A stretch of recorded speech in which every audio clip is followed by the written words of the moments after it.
Everyone, and welcome. We sincerely apologize for all of the technical difficulties we've experienced this morning. Our first speaker is here.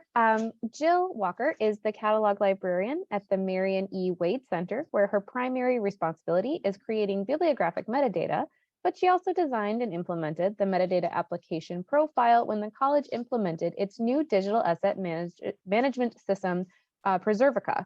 She additionally serves as an adjunct librarian cataloger for Moraine Valley Community College and has worked in various cataloging, metadata, and archives positions since 2018. And we are so grateful you're here today with us, Jill. So please take it away. Well, hello, everybody, and thanks for coming. I am going to see if I can get my slides up here. Share screen. Go. Is everybody seeing that okay?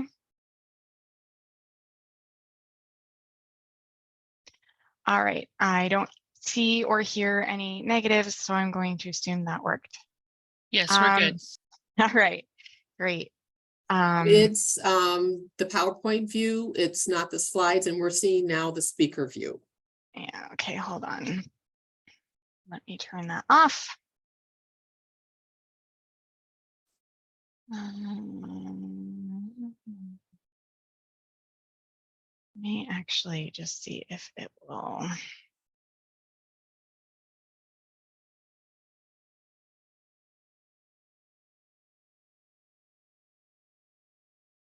How's that? That's There we good. go. Much better. All right, perfect. So today I am here to talk to you all about metadata application profiles, also known as maps. And these are what I like to call a roadmap for creation of digital metadata. It's not really about the nitty-gritty of how to write quality metadata or how to create metadata, which I think you'll be hearing some more about from Sandra Fritz later this morning. But it's about thinking about what metadata you even want to include and how that helps both your collections and your end users as they navigate the metadata that you're creating to describe the assets that you have. So let's start with talking about what a metadata application profile is. It is a document that specifies and describes the metadata used in a particular application. So for you all, that's probably going to be content DM, and you're probably going to be writing Dublin Core metadata. But this document provides specific definitions of the metadata elements that you want to use according to the needs of your collection and your organization. So you are able to kind of tailor your metadata to fit the needs of your organization, the people who are going to be using your collections, and the collections themselves. And now Dublin Core has a very small set of elements, but it was designed to be able to be used in a way that it can fit a lot of different needs. And this is how you kind of strategize how you're going to use those same basic elements to describe different kinds of collections for different kinds of users.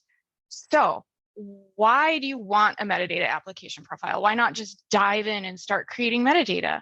Well, it ensures that all the relevant data you want is included when you sit down to write it, that you're not forgetting something that maybe you really wanted to include or would have really helped your constituents. It ensures the consistency of the creation and application of your metadata. So if you have 5 different librarians creating metadata and they're all creating it based on this document, you're going to have far more consistent metadata than if you just kind of write out some basic guidelines and let people go from there, especially with a schema like Dublin Core that has a lot of room for judgment calls and for creativity in how you apply it. It also creates a logical roadmap behind the creation of your metadata. So you have a chance to document what you were thinking when you decided to create your metadata this way, why you decided to use a certain element in a certain way, or maybe not include a certain data point. So when somebody comes back and they look at your metadata, or they're doing metadata cleanup. They understand kind of where you were coming from when you created your metadata in a certain way. And it also helps between mapping and crosswalking between metadata schemes. I don't anticipate that many of you will decide to do that. But if you're currently writing Dublin core metadata for content DM, and then in 5 years, maybe you get a new shiny system, and maybe that reads other schemes like mods or METs or VRA core, your metadata application profile can help you crosswalk the data that you have and where it exists in one scheme to where you can put it in another scheme. And again, it ensures that consistency in how your metadata is applied. So, in a nutshell, a metadata application profile is a basic list of all the data elements that you need to describe your collection. And that might look a little different depending on what your collection is and what kind of assets it has. But the goal is always to provide guidelines for your data, and basically, those should cover how it maps to your metadata scheme. So again, how it maps probably to Dublin core. If a data element is required, do you need that element present? And for something like a title, the answer is usually yes. For something a little more helpful but not necessary, it might be, required if it applies to that asset. And is it repeatable? Like, you probably don't really want an asset to have multiple titles, but you do want it to have multiple subject headings usually. Do you want your field to be free text, just something you put in based on you writing a sentence, based on something that's found somewhere on your asset? Or do you want to use a controlled vocabulary like Library of Congress subject headings or the Getty Art and Architecture Thesaurus? Where is the information that you're including coming from? Is it written on your asset somewhere? Is it from a maybe locally controlled list? Where is the person creating your metadata supposed to find that information? Any guidelines for input? Sometimes this is just a description of how to use that element. Sometimes it's like, it could include those local terms that you want to use, and then your rationale for inclusion, which isn't required, but I find this helpful, especially if your metadata creation ends up being more of a process than perhaps anticipated, and you have a lot of stakeholders who want to speak into how you're creating your metadata and what metadata you're creating. You want to be clear about why you thought it was important, so that maybe when you have to go back and explain that to somebody, you remember why you thought it was important.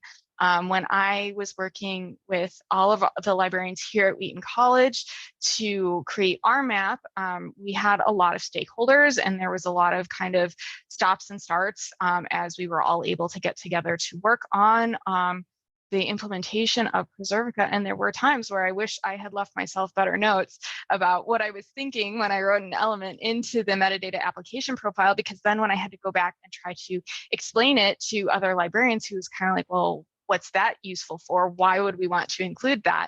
I couldn't really remember where my brain had been at the point when I'd written it.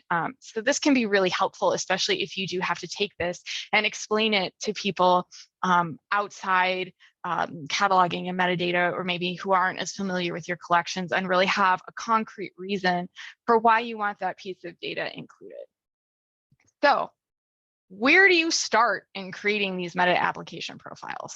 Before you get too far into deciding what to include and how to include it and what that looks like, you want to know the capabilities of your system, both for the front end and the back end, because you need to know if your metadata can be hyperlinked, if it can be faceted, if you can hide certain elements from the public display, or if all the metadata you write is just automatically visible on both ends.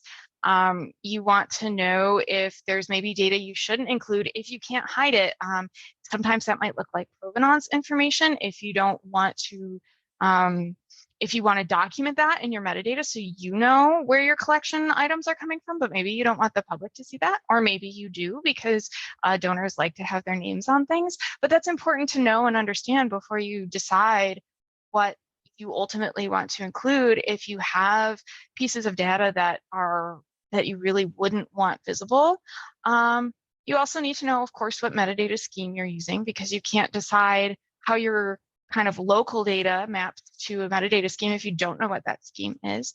And you also want to know a little bit more about how your metadata is being created. And by that, I just mean, how are you getting the metadata that you write into your system? Are you inputting it directly into Content DM? In our case, we have a couple different options with Preservica. I write metadata as XML data, and then I import it. The other archives on campus, they import it directly into the system. And there are pros and cons of doing it both ways. I personally choose to write it in XML, one, because I like to write XML metadata, but also because Preservica does some weird things when it comes to adding repeatable fields and how those display. So I have decided that in order to make sure that I have the number of repeatable fields I want, and that's kind of variable, especially for subject metadata, it's easier for me to write it in XML. But how you're going to create your metadata and what that's going to look like for the person actually writing your metadata is important when it comes to those input guidelines and really making this document something that will help someone along the metadata creation journey. And so that's why it's here as an important consideration, is to think about what the person who's actually creating the metadata, however they're doing it, might need to know as they're doing it based on what they're going to be seeing in front of them. So now let's look at a couple of example metadata application profiles. This is a screenshot of the one that I created for Wheaton College. And you can see the two screenshots kind of give you the full range of what we chose to include. So we have a local element name, which we'll talk a little bit about more in a minute. We use mods rather than Dublin Core because mods is more granular, and we are lucky in that Preservica actually supports mods as opposed to Dublin Core. But the downside of that is if we want to contribute our metadata to the Illinois Digital Heritage Hub or the Digital Public Libraries of America, we are going to need to cross-select this to Dublin Core, and that is work that still needs to be done and is ongoing. You can also see we have a column for controlled vocabulary, and that's just indicating, do we want to control vocabulary for this field? Which one do we want to use? If so, the obligation is whether that item is optional or required. The occurrence is whether or not it's repeatable.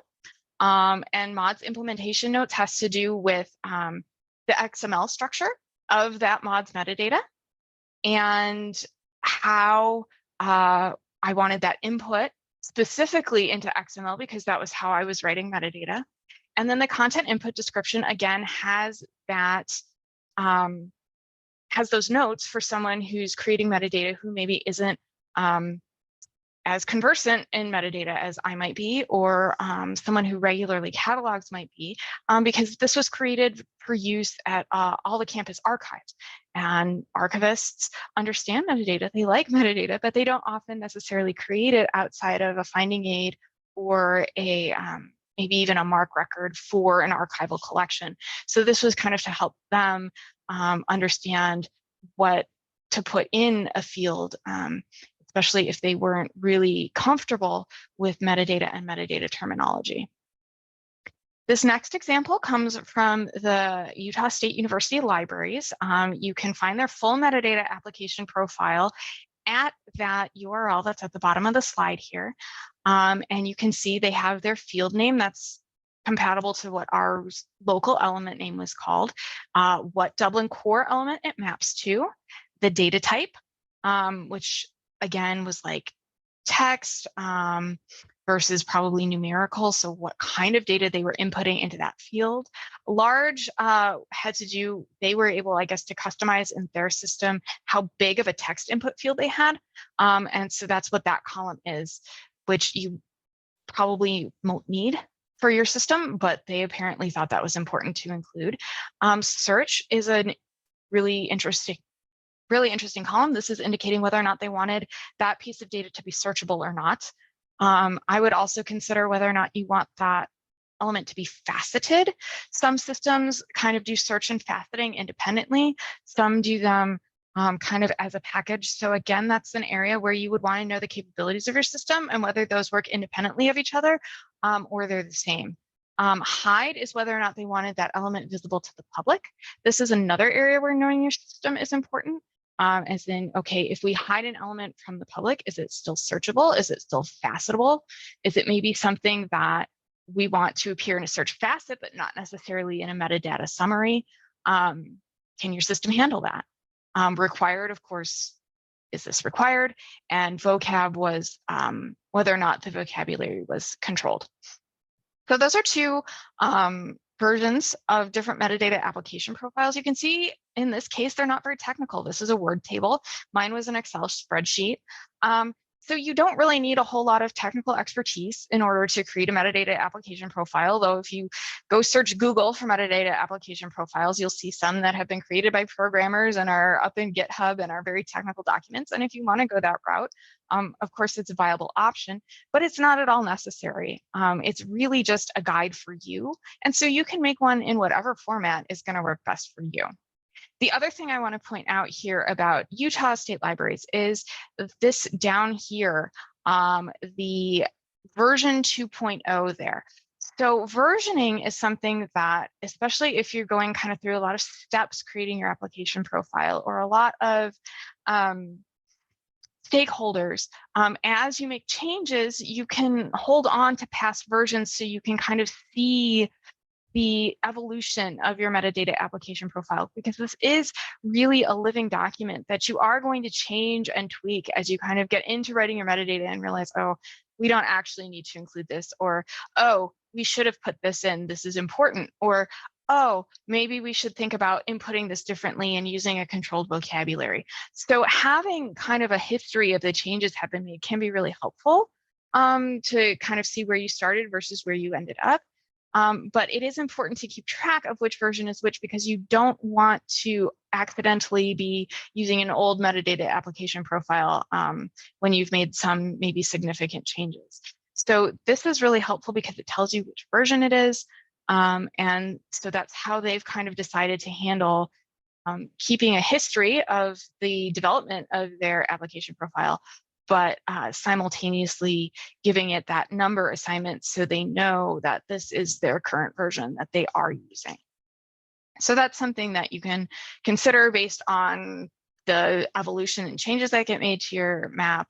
You don't necessarily have to keep every version, but maybe some kind of significant versions might help you as you're debating what to include, or even to go back and see the history and say, oh, well, we originally thought maybe this was helpful and then we decided it wasn't.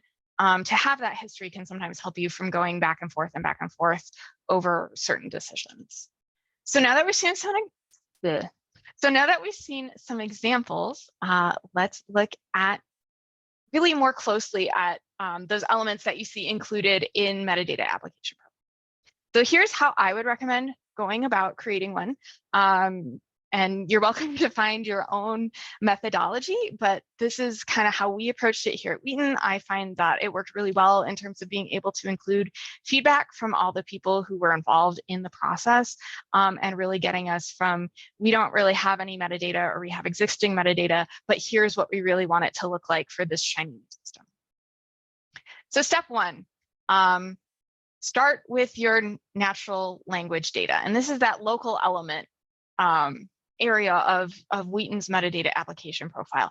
So it's like, when you look at your collections or the metadata you already have for these collections, what are you including and what would you call these elements in a way that your patrons will understand them?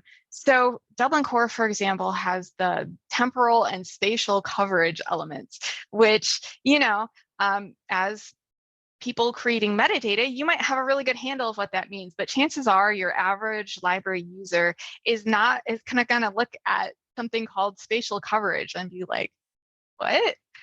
So what would you actually want to call that element so that when a patron is seeing it on the front end, they understand what the data point in that field is?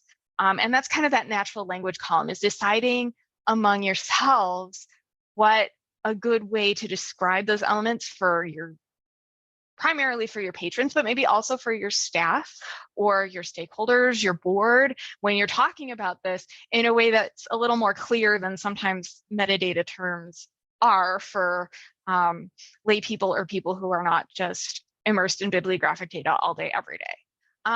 You also want to think about, okay, what elements do our end users need? If they're trying to decide if they're using, Cutter's rules for a dictionary catalog where they kind of know what they want and they have some search points and they want to be able to find it, what elements do they need to do that? And then what elements do your staff need? So if your staff, maybe your reference librarians, are helping patrons, excuse me, what are they going to need to help your patrons find these items? Or what do you as kind of expert staff need to locate your items in a certain way? Does that include maybe an acquisition number or a call number in addition to a file name? Like, what do you need in order to locate and search for these resources? So then you need to decide on your data elements. You need to look at maybe existing metadata, look at what's in your collection, and sit down, make a list and say, okay, these are all the elements that we think we need to include in our metadata so that our collection is usable, searchable, and user-friendly. And that might be, depending on how your collection tends to get used, you might have some kind of creative elements in there. When we wrote ours, one of the elements we decided to include, because we were mostly describing photograph collections, was the orientation of the photo, whether it was portrait or landscape. And that was because here at the Wade Center, a lot of the inquiries we get for our photo collections are people who want a photo to publish in something. And so sometimes they have specific requirements for space in terms of like the size of a picture. And then they know that they would prefer a certain orientation of picture. So that was a piece of data that we thought was important for how we know that our end users tend to use our collections. So that was something that we decided we wanted to include. And then we had to decide where that best mapped to in our mods metadata scheme. Step 2 is to map those local elements that you've just listed to your scheme. Like I said, for most of you, this is going to be Dublin Core, so you only have a very small element set to play with. So in a way, that's helpful. You have fewer elements to choose from, but it's also maybe a little bit harder because they have broader scope and you might end up mapping more of your local data points to the same Dublin Core element. So you have to decide which element in your metadata scheme best fits with the local data point that you have. To do this, I would recommend consulting the schema itself. Dublin Core has fairly good scope notes in its web profile.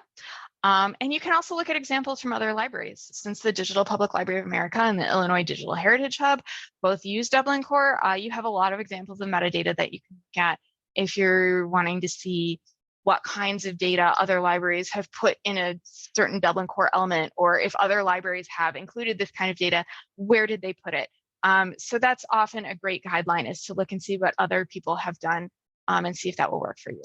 And then again, if you're using more than one metadata scheme, this is the point at which I would crosswalk that local data to whichever scheme or schemes you're planning on using. Again, for most of you, I don't think you'll be crosswalking to any other schemes, but this is when I would recommend looking at that if you were planning on doing so.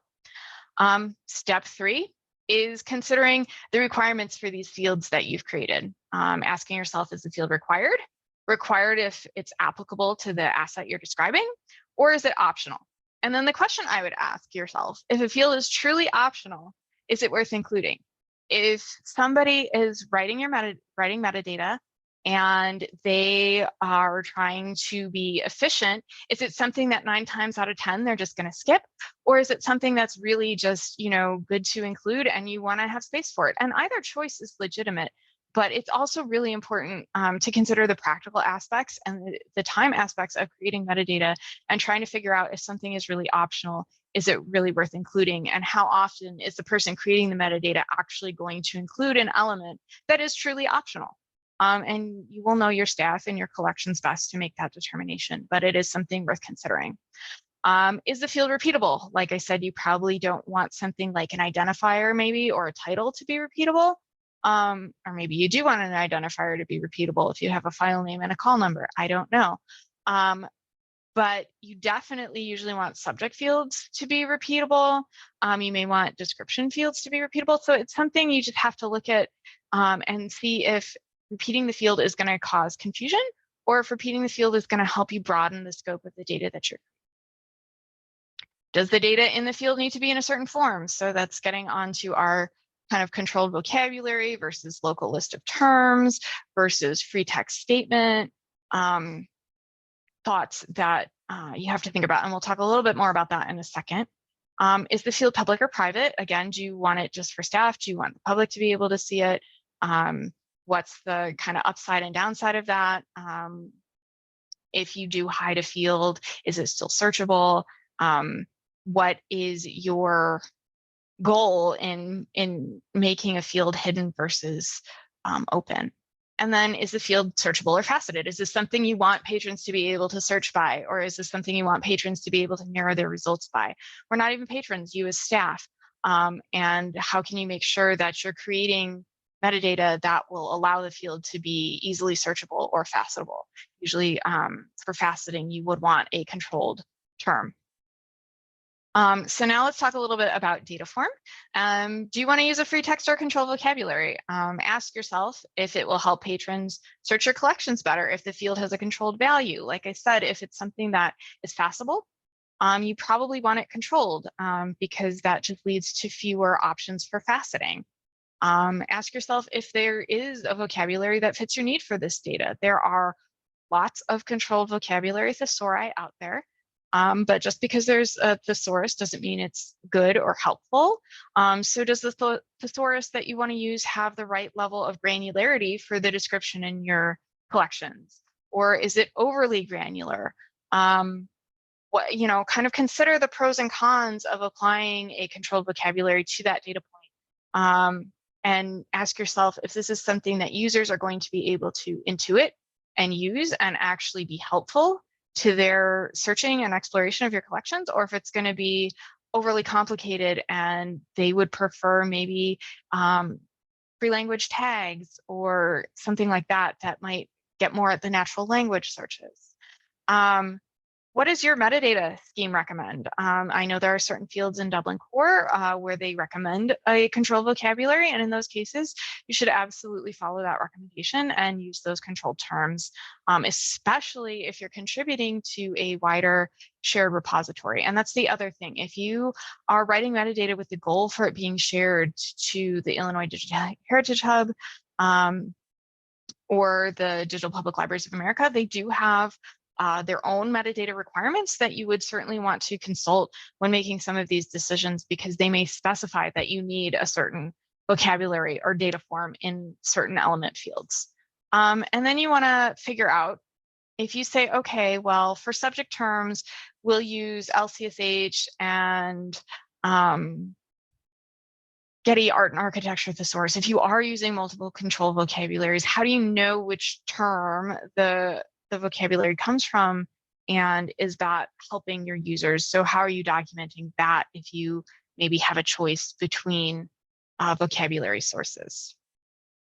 I know another thing that maybe Sasha at the State of Illinois Library can comment on is subject strings. I know that sometimes digital metadata is preferred not to have those long LCSH subject strings, and they prefer kind of the individual terms. So you have to decide, okay, so maybe you're using LCSH as your subject thesaurus. How are you constructing that? Are you writing those long stringy terms like you would in a MARC record, or are you kind of picking the broadest subject terms and just applying those? The other thing you want to think of is naming conventions, and that's usually used for fields like identifier, maybe title, file names, is to try to make those consistent. And if you're using a naming convention for your data, that's something that you should include in your map as well. And that would also include standard phrasing or vocabulary lists that are kind of at the local level. That could be for provenance metadata, if you have kind of a stock phrase that you use to describe where an asset came from, or Even descriptive metadata, if you have a certain form that you like, that's something that should also be decided on and documented here in your application. Step 4 of your application profile is guidelines. So this is where you include information on how and why to include the data that you've chosen. Is there a rationale for including this data point? And here's where you want to consider maybe not yourself, who's creating this metadata application profile, but future users who are trying to use and understand these guidelines. Is there information you can include that might help someone down the line understand how and why this was created in a certain way? And you have content input guidelines. This might help new metadata creators understand what really goes in this field. It might be guidelines as, specific guidelines to how to input something into the system, or the specific form you want it to take. And then finally, the source of information. So if you're creating metadata from a collection, maybe it's a photograph collection, maybe most of them have titles written on the back. You would want to say, this is the title element, it goes in DC title, and you take it from whatever's written on the back of the photograph. But say 90% of your photographs have titles written on the back, but the other 10% don't. You also should try to account for what you want someone to do if they don't find that piece of information where they would expect to. So if there is no title written on the back of the photograph, what do you want that metadata creator to do? And now if you're used to creating metadata, that might be kind of obvious. Be like, okay, turn it over, look at the picture, make a catalog or devised title. And that's okay, but maybe you have volunteers helping you write metadata. Maybe you have library students where they're not sure they want to go into metadata and this is experience for them. So you really want to make sure that your map is kind of encompassing all kind of different levels of users, and is going to be usable for people who are not maybe metadata professionals themselves. Maybe they're aspiring metadata professionals, maybe they're new professionals, maybe they're volunteers who are interested. But accounting for different levels of expertise can help your map be the most usable document that it can be. So my last section here is on my tips for success. And here we'll get a little bit into a couple points that touch on writing quality metadata, but that's really not the focus of this presentation. But I'm hoping that these will help you think about how to create a map that's going to lead to very successful metadata creation and description for all of your digital assets. So my first tip is to consider the end users. Who's using your collection and what are they using it for? And this is important because you can consider if there are data points that are maybe somewhat non-traditional that you might want to include to facilitate these searching behaviors, like the example I gave earlier of our photograph orientation. We thought that was helpful. It might be how you put in descriptions, or if you can include more history or provenance or context for this object, that might help a user decide if your asset is helpful to them. So thinking about really understanding how you expect or how historically patrons have used or wanted to use that collection might help you create metadata that focuses in on allowing the users to then find assets that will help them in their research or project or whatever they're using your assets for. But then also not just how can they find something they're already looking for, but how can you help them explore your collection? There's that linked data element with digital metadata, right? Can you construct your data to help relate resources, and maybe they'll find something that they wouldn't have just doing a keyword search, and how your objects relate to one another. How can you leverage the digital nature of your metadata to help patrons find other connected or similar resources? My second tip is to consider the people who are using your map. And I already talked about this a little bit, but how can you write your metadata application profile so it provides helpful guidelines, not just for you in this moment and whoever's working with you, but for future metadata metadata creators, whether they're experienced metadata professionals, volunteers, new librarians, even experienced librarians who might not be as familiar with your collections and what metadata you might already have, or where they might find information on that collection, or librarians who are maybe very comfortable, very familiar with regular bibliographic metadata, but are maybe new to digital metadata creation. So thinking about all these different kinds of needs when you're writing this map to help give kind of not overwhelming, but comprehensive guidelines so that who's ever using it is going to start off on the right foot to creating good, consistent metadata for your creation. My next tip is to be practical. I know from experience that it's when you're thinking theoretically, it's very easy to come up with a justification for almost any data point you can think of. But you really have to, I would say, argue really hard to come up with a use case that you can actually see someone, on your library website or walking through your library doors, coming in with as a use case to justify the inclusion of that metadata. Because I think that you want to make sure that you're not overwhelming, especially your front end users, with metadata. There is such a thing, I think, as too much description. And so you really want to be practical about what you're expecting your creators to include in terms of actually being able to describe a collection and get it out there. But also so that when your users look at your collection, they're not just overwhelmed by the amount of information that you've given them. So the other thing I would say is, in an effort to avoid too much metadata, is to try to avoid repetition between fields. And that's something, if you kind of work in the MARC bibliographic environment, we do a lot of that, right? We have kind of the machine readable metadata, and then we have the human readable metadata. When you're creating digital metadata, you don't need that same level of repetition. You really just want to make it usable. The structure of your metadata is what should make it machine readable, but the content is what should make it more human readable. So that's just something to consider when you look at the fields that you've come up with. Is there too much repetition? Are there fields that you can remove because you don't need that metadata in multiple places? And then again, include notes for yourself so that when it comes time to tweak or revise your map, you can follow your own logic. You might sit down and create a map in a week and get it approved and go on from there, and that's great. It might take you 6 months. That's kind of more what ours here at Wheaton took. And even though I was the one who created the original map, as it went through its various iterations and discussions with other librarians, there were times where I was like, yeah, I don't know why I included that, and we just booted it off the element list because it couldn't justify its own existence.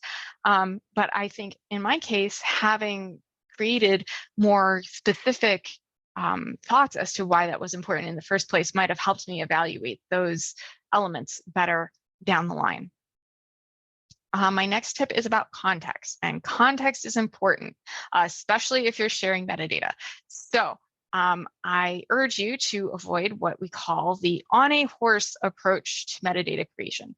And this problem comes from a hypothetical collection of Theodore Roosevelt photographs. Now, all of the photographs in this hypothetical collection feature Theodore Roosevelt. So since the context of the collection was Theodore Roosevelt photographs, and they were all Theodore Roosevelt doing X, Y, or Z, Theodore Roosevelt hunting, Theodore Roosevelt giving a speech, Theodore Roosevelt riding in a canoe. The titles that they created for this hypothetical collection omitted Theodore Roosevelt because it was the Theodore Roosevelt photograph collection, and just said on a horse, in a canoe, giving a speech. And that's fine, so long as you're viewing that photograph within the context of its overarching collection of Theodore Roosevelt photographs. But what happens then when some user, when that metadata gets shared, when it gets dispersed around the internet, among bigger repositories, if the title you've written for this piece just says on a horse, you've lost that context. And Theodore Roosevelt might be fairly recognizable, but you're not helping users who are maybe doing keyword searches, or users who are encountering this asset outside of its collection context. So you want to make sure that even if your assets are part of a collection and maybe if you're looking at them within the collection, there's part of that data point that might be obvious, that if that asset is removed from that context, it's still clear what exactly is being described, and your metadata describes the asset somewhat independently of its context, so that if it does get shared or harvested or disseminated and you encounter it alone in the wild, your metadata still makes sense. The other tip about metadata creation is the one-to-one principle. And this is the idea that the metadata you write describes a single asset. And this gets very blurry with digital metadata, because in a lot of cases, you're going to have an analog original and you're going to have a digital surrogate. And the metadata you're creating is going to either simultaneously describe both, or it will describe one and not the other. So for example, in your extent fields, in your size fields, if you have a digital surrogate of an analog photograph, you might want to include the size of that original photograph, but maybe also the DPI of the resolution at which that surrogate was scanned, or the dimensions in pixels of the digital surrogate. And so it's being clear in your own mind, one, which asset you're describing in which element, and two, how to make that distinction clear to your users. How do they know that you have both an analog original that you've scanned and a digital surrogate versus an asset that was completely born digital and this is what it is? You know, you can't go back and make a better scan of an original. The file is what the file is.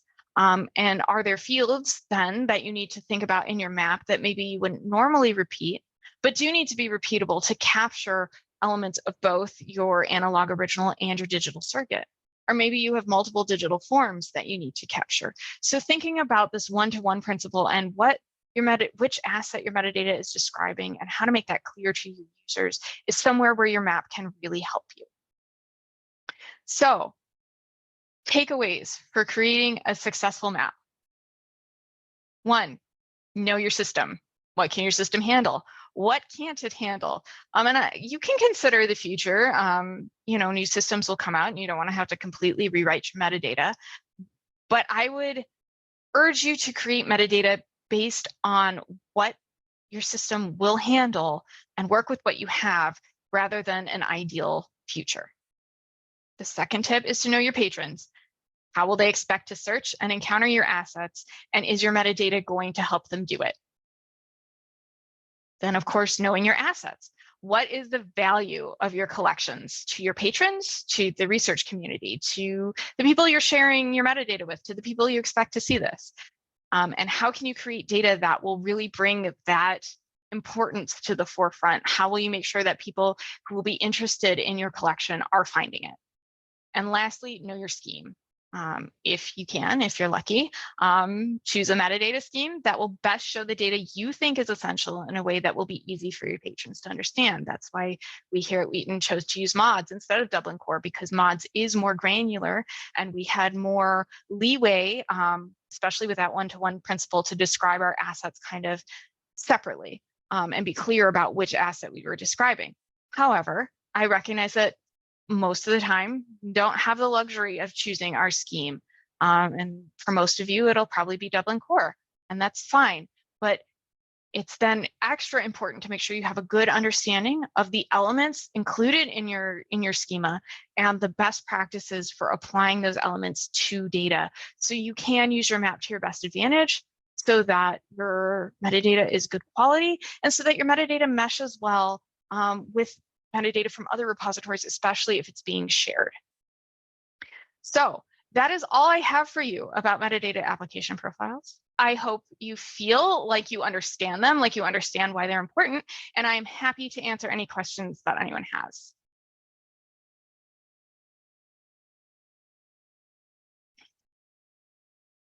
Hey, I don't see any questions in the chat, but I'd like to give a couple of seconds while we absorb. Thank you so much, Jill, for your very informative presentation. We really appreciate it. I'll wait like a minute.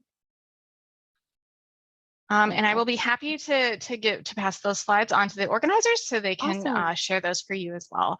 Wonderful. Thank you so much. So you're welcome to those. Yeah. You're very welcome.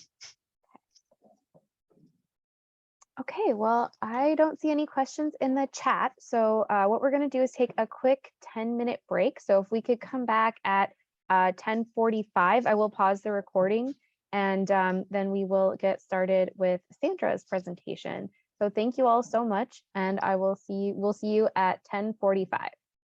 Right. Hey everyone.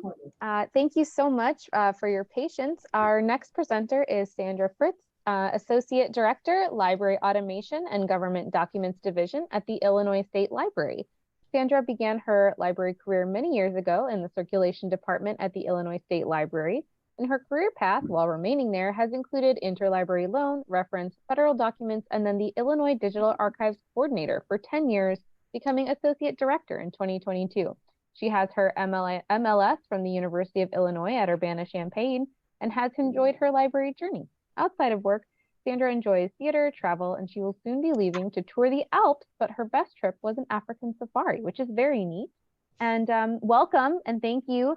So please feel free to share your screen, and if you have slides or anything, otherwise just take it away. All right, hello everybody. What am I doing? There we go. I'm going to attempt this. Okay. Can everybody see my screen?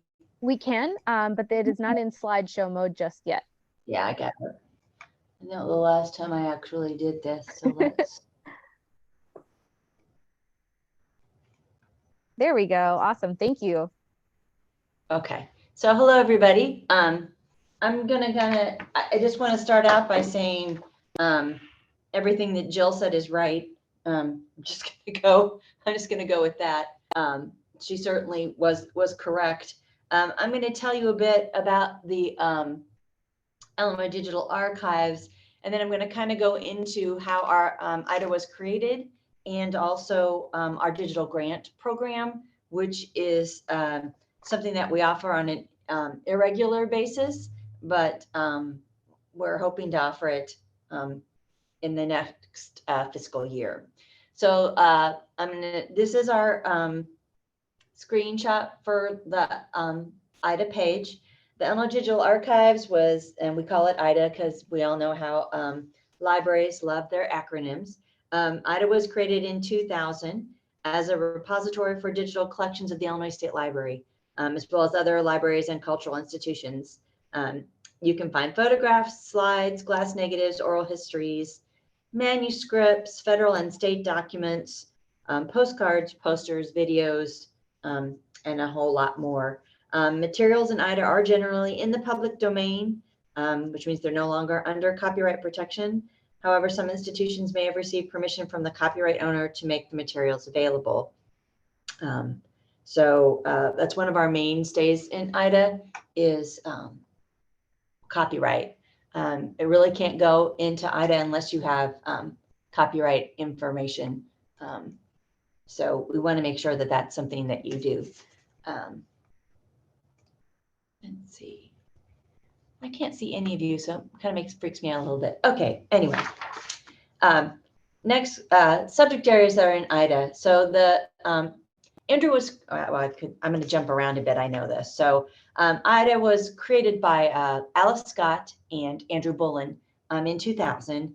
And so when you come into IDA, you'll notice, if you look at our collections, you'll notice a wide variety of quality, I would say, starting from when we got collections back in 2000. And as you know, things change so rapidly in the world we're in, that what was okay in 2000 and 2005 and even 2020 may not necessarily be what we're going with now. But nonetheless, there is a wide variety of information in there.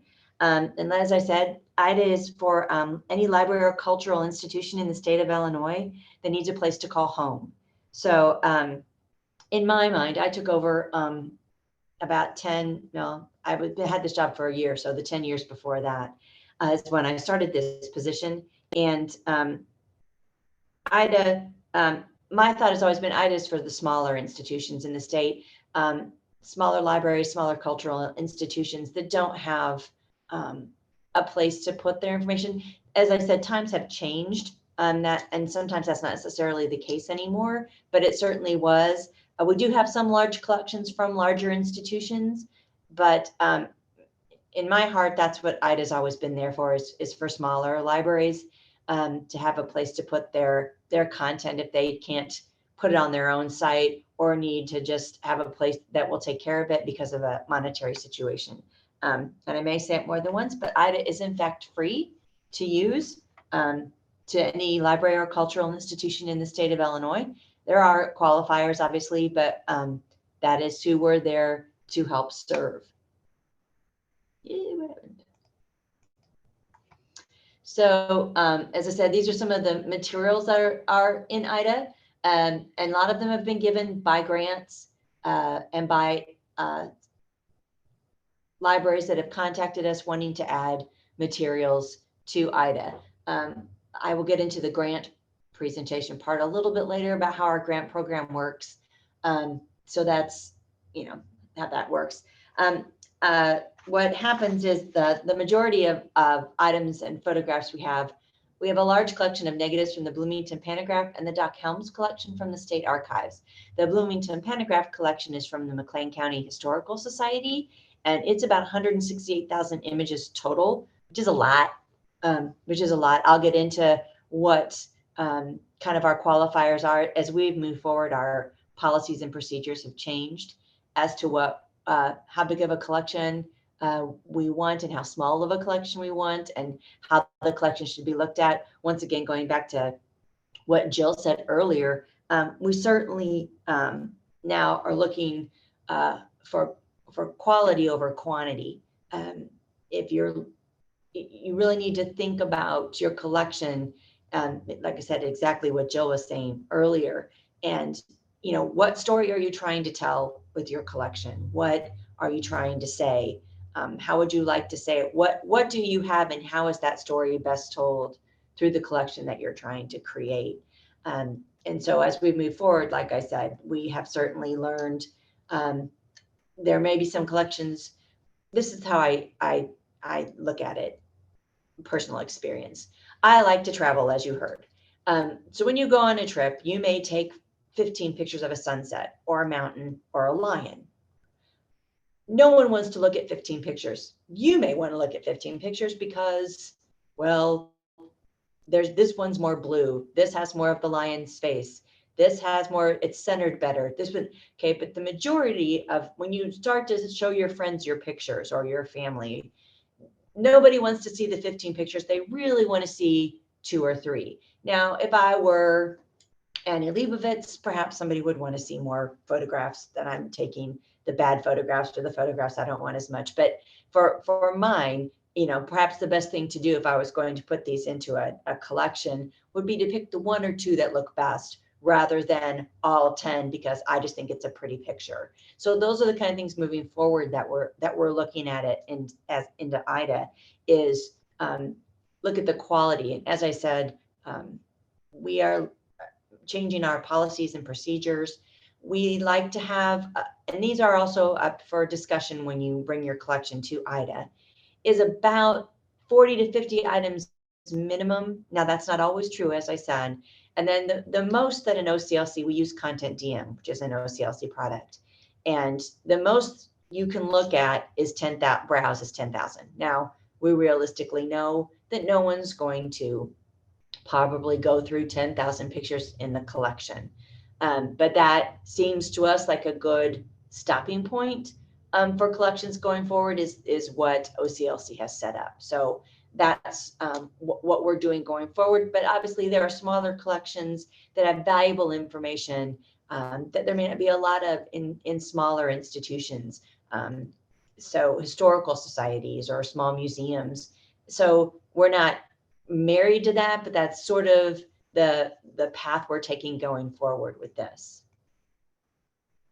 So IDA's grown. 1998 is when we started with the whole grant program. Like I said, IDA started in 2000, but we awarded over 195 digital imaging grants, so 6.5 million to libraries in Illinois. So these funding priorities our grant program, I call them digital imaging grants, but they call them Illinois history grants because what we're looking for is, well, just like it sounds, is Illinois history. But that's not, just because it's not Illinois history in your collection, there could be valuable things. We have a glass negative collection where the material, the gentleman was from Illinois, but the material in it is not Illinois related. So obviously that's not a steadfast rule, but for the grants, you have to prove that there is some link. But as far as what we add into IDA, we have discussions with users about what their collection is and how they'd like to add it. And it's a process, and I'm probably preaching a bit to the choir here, but it isn't as easy as it seems. A lot of people think when you say you're going to digitize something that you're just going to throw it on a scanner and put it up. And it's a much more complicated and time-consuming process than that, as you heard when you're going through what Jill was talking about earlier. So you know that metadata and just picking the collection itself, and what that collection is and what you want to put up and what you have permission to put up. All of that is very important as well. So those are things you have to think about when you're putting information. Let's say the grant program is slightly different than what we might accept outside of a grant program, but there are discussions with staff and with the place that's wanting the information in. And we have a discussion and we come up with a plan about what would work well. So what we're really looking at is primary source material. So a lot of it is archival material, manuscripts, obviously diaries and journals. As I mentioned, we have some glass negatives and prints. We have a collection from the Pritzker Military Museum about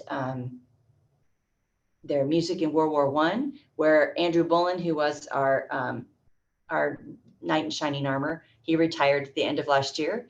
But he set up so you can hear the music play of the piece that you're looking at, and it's really neat. But we lost a great asset when we lost Andrew. So going along with that, what I will say is with IDA, what we do is as I said, we use Content DM, which I don't know if any of you are familiar with that, but it uses a system called the project client. We work with users to see if they want to deposit the materials themselves or if they want us to deposit the materials for them. It goes either way. We don't have a preference, but that's our policy that we use. People get a username and a password. We ask for the password just basically because, as they say in The Wizard of Oz, people come and go so quickly here. I'm sure you know in your libraries you have turnaround. So one day James is working on this project and it's really cooking. And then James goes to another library, and then for 2 years, nobody works on this project till Ted comes in. And then Ted comes in and he has no idea what James was doing. So then you got to start all over again.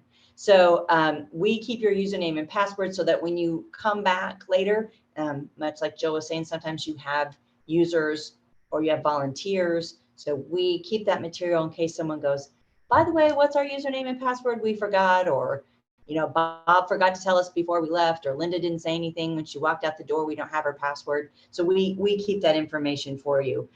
Also, I know I was just writing down notes while Jill was talking when I got in to listen to her presentation about the subjects that you use. We do use Library of Congress subject headings, but I agree with her with the length. Like I said, as things move forward, you kind of learn what works and what doesn't when people are searching. We also have a local field that we offer. For instance, the picture that you're seeing is 2 nurses. If you had the names of those 2 nurses, that would be something to put in the subject local or the description. So, and I'll probably say this a lot too, the more metadata you have, the better your metadata is, the better your item is, the better the search results for people looking for information. That can't be stressed enough. And as I said, if you go back and look at early item materials, some are hit and miss, but that is learning as we go along. So we try and move forward. And we do use Dublin Core in IDA. So that is what we use. So that should help you if you're interested in that going forward. And we have a best practices and collection management information that we send out to users. So let's say you start and you want to put a collection in IDA. We have 2 staff members, their names and things will come up a little bit later. You contact us and we start a conversation with you. We send you our best practices. We send you a template of what we're looking at as far as the material and the metadata that we're looking at when you want to put a collection in. And so then we start to have conversations with you about what fields you want, what fields work, controlled vocabulary, which for me, the main thing about controlled vocabulary is, like, if you're putting in Illinois, and as we know, you can have Illinois with a capital L, Illinois all capitals, capital I-L-L, period, capital I-L, period, capital I-L, capital I, small l. I mean, there are, so sometimes the controlled vocabulary is there just for consistency, and also names. Sometimes you can get that. And I know sometimes you want a different spelling because people will look it up that way. But what we use controlled vocabulary for a lot is just consistency. So here's a bit about our digital imaging grants. So we offer them, as I said, on it's kind of an odd basis. At the beginning, we offered them quite a lot because, as you can imagine, digital information and digital collections were very, very new 20 years ago. Not quite the same now, but it's certainly back then. And so we offered a lot. And so the policy of those grants is that you have to be an Illinois library. So if you want to work with a historical society or some other organization that doesn't have a library, that's perfectly fine. But you need to be a library in order to get our digital imaging grants. It has to be a library. Once again, copyright ownership is very important. You have to show us that you have the permission to post what you're posting. We need to know that so it can be up there.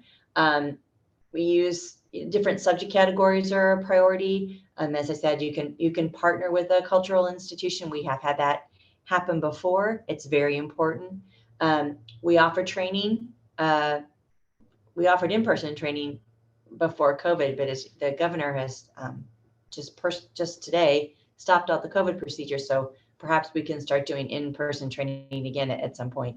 And I said, we adhere to best practices for digitization, and the collection must be in IDA and not on your own website. You can have a link on your website to the IDA collection, but we've made a decision at the current time that it can only be in IDA. I will get into IDHH. That's another way for people to access your collection. But there's a slide on that a little bit later that I'll get into, talking about our partnership there. The grants here's what I would recommend with the grant. I may talk about this later. My notes are a little squirrely, but the grants are odd. When I started this position, the 2 times we did grants, and it was the first time I'd ever done a grant program, they were like last minute. They were like, hi, we've got this much money. It's the end of the fiscal year. What can we do with it? Oh, let's put some digital grants out there. So what happened was it's a very short turnaround time. So this is what I would recommend if anyone's interested in a digital imaging grant. Start on it now. Go to your collection, start looking at what you want to digitize it, why you want to digitize it, the value of it, and the story that it's going to tell. Start working on a grant now. Write it up, have it in the drawer, so to speak, so that when something comes from the state library, it says, oh, by the way, we're going to have a grant program and it's going to have a 6-week turnaround time, and boom. It's difficult, I know, especially for smaller institutions, and I personally have never written a grant. So it can be very daunting and time consuming to do a grant. Whereas if you have already worked on it and it's sitting in a folder waiting to be updated, minor updates with perhaps just the cost or hours or things like that, just minor updates, I would strongly recommend doing that for these digital imaging grants, because they do tend to come rather quickly. They are an 18-month program. We give people an 18-month time frame. We do recommend going outside of digitization. We unfortunately can't make recommendations because the state of Illinois can't do that. We can't say, hey, here's a company. We're not allowed to do that. But you can talk to other libraries. We can make recommendations that you speak to other libraries that have used digitization services and see how they did, what their results were with that company. But you can do the digitization yourself. There's nothing that says you can't. We have both in IDA. The grants are up to $100,000, I believe, a piece. Sometimes they only need $1,000. Sometimes they need, $90,000. But it's nice to be able to have one in your pocket. And I said I would strongly recommend that. And I think it gives you time to know, and I think it harkens back to Jill's conversation. What are you digitizing? Why are you digitizing it? What story are you trying to tell? Who are you going to tell this story to? Those are things that make for a compelling grant when we're reading them. And there are some grants that have happened that are fantastic. The material is fantastic. The grant just doesn't quite need what it needs to do. So we're asking to sort of maybe start practicing that.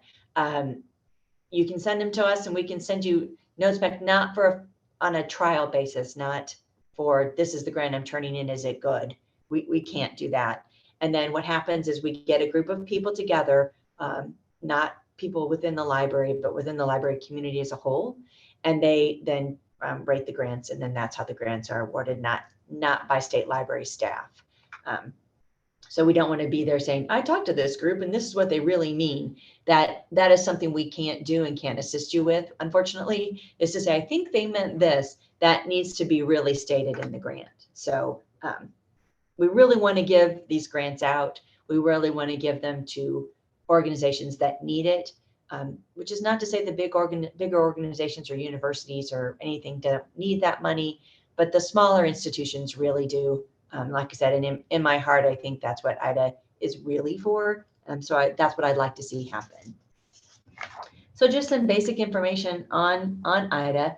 We have over 230 collections from different cultural institutions in the state of Illinois. We have over 800,000 items in IDA. And so you can find it online. And there's a slide later that has the URL for it. And as I mentioned before, any Illinois cultural institution can request an IDA collection, and it's free. As I said, there is a process we go through to get that going, but we certainly welcome any kind of collection that we do use OCLC Content DM. And we provide that for you at no charge. And we also provide working with you however it takes to get your collection on. So that's the kind of service we provide. We're small but mighty. Anyway, so there's the URL for IDA. So you can take a look at the collection, see the various kinds of collections.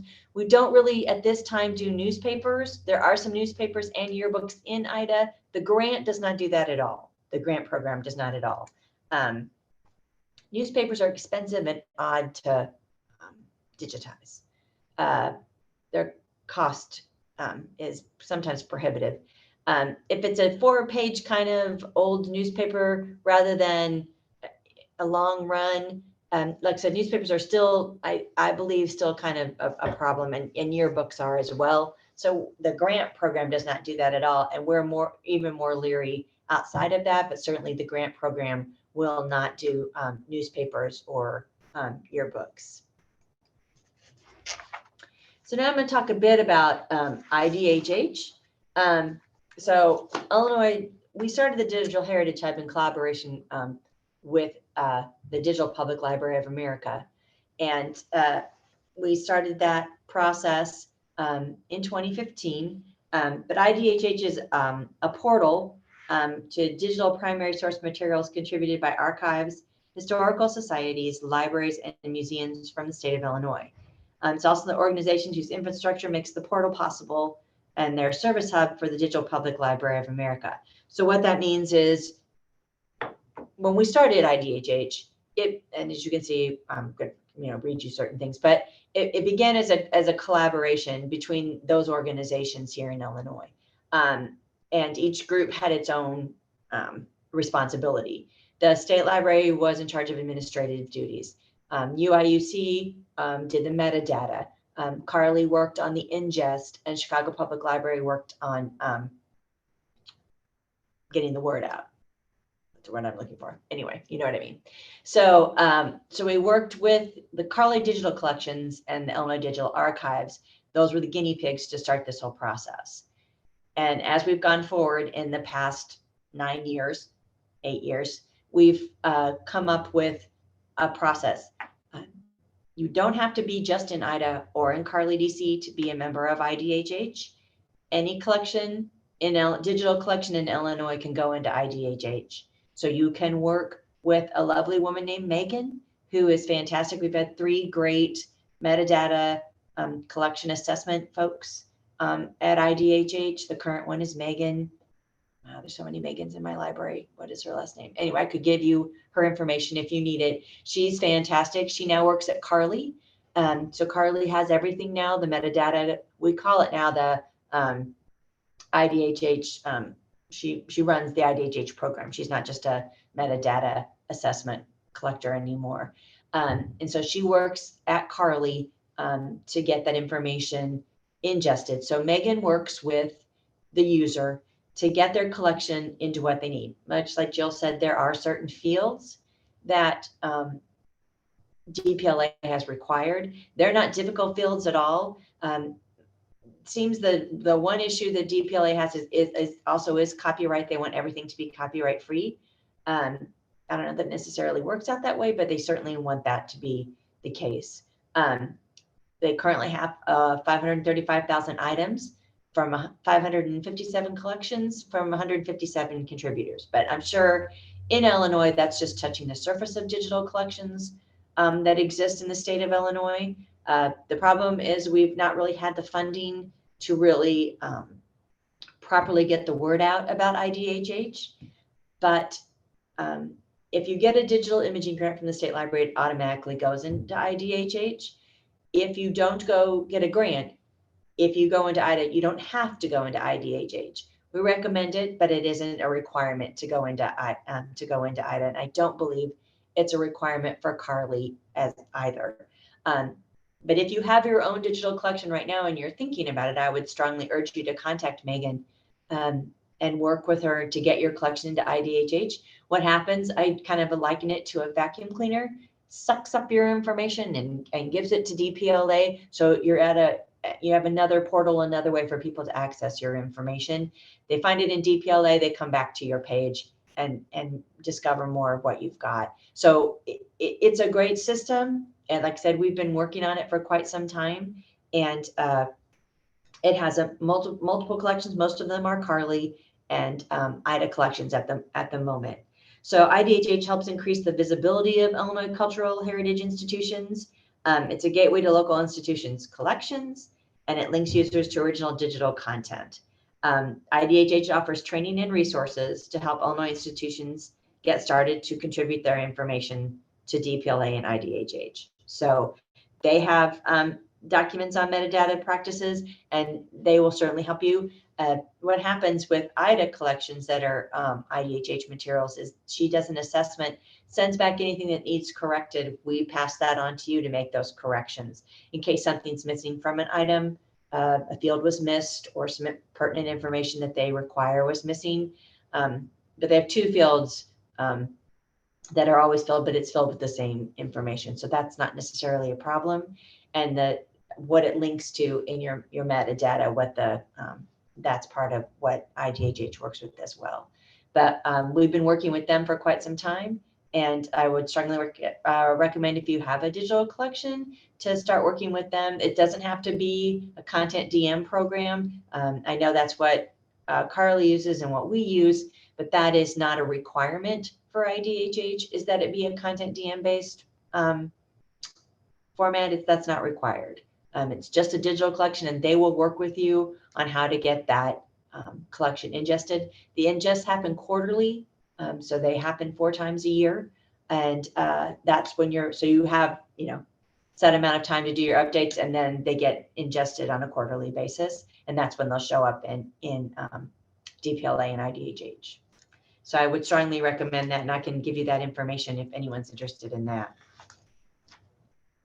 So just to talk briefly about what we have, we don't have much here, unfortunately, but we have some lovely state library collections in IDA. We have the Veterans History Project. We have World War II posters. We have some Civil War collections. So there's some nice state library collections in there, but we're a small but mighty group. As I said, it started off as Alice Scott and Andrew Bullen. Andrew created it, and they worked together to build it. And then we went to, when I took it over about 11 years ago, we just started to get hosted by OCLC. So they're backups of backups now. So it's a little more secure than it was before. And so we use that. Andrew created our front page. There used to be just a normal kind of OCLC front page, but there's ways to do that as well. He was the brains, I was not, for that information. But we have hired 2 new people. So Gina and Ross are now the staff that does that. I don't do as much hands-on IDA work anymore since I got the new job. But I do work with the grant program quite a bit. We're just wrapping those up for this fiscal year. So as soon as that's over, like I said, we're certainly working on trying to get a new grant program offered in the new fiscal year. I wish I could tell you that we are, and it's going to be in August, but I can't. But I would like to. But we're hoping, we're keeping our fingers crossed that there's a new program. So that's all I've got. So I'd be happy to answer any questions anybody's got.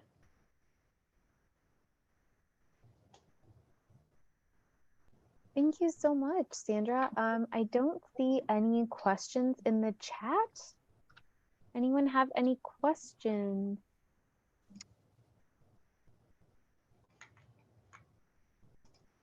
You can certainly contact us with any questions or concerns that you have. We'll be happy to do that. Awesome, thank you.